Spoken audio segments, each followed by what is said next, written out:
بسم اللہ الرحمن الرحیم۔ حضرت محمد صلی اللہ علیہ وآلہ وسلم ایک دفعہ سفر کر رہے تھے۔ آپ صلی اللہ علیہ وآلہ وسلم نے اپنے ساتھیوں سمیت ایک جگہ پڑاؤ ڈالا۔ اس علاقے میں ایک عورت تھی جس نے سارے لشکر کے لیے کھانا تیار کیا۔ جب وہ فارغ ہوئی تو اس نے صحابہ اکرام رضوان اللہ علیہ اجمعین سے عرض کیا کہ میں رسول اللہ صلی اللہ علیہ وآلہ وسلم سے ملنا چاہتی ہوں۔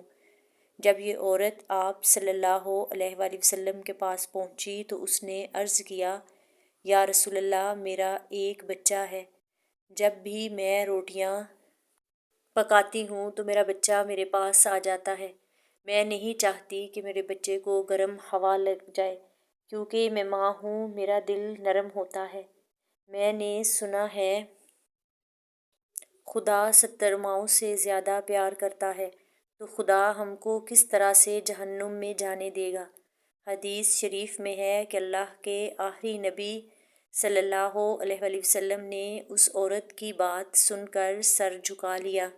حضور صلی اللہ علیہ وآلہ وسلم اتنا روئے کہ جبرائیل علیہ السلام آپ کے پاس تشریف لائے۔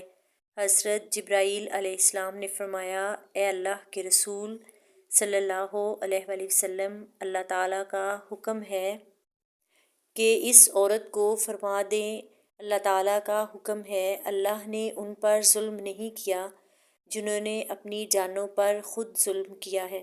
اللہ تعالیٰ تو چاہتا ہے کہ بندہ مجھ سے مانگے، کیا مانگتا ہے میں اس کو عطا کرنے کو تیار ہوں۔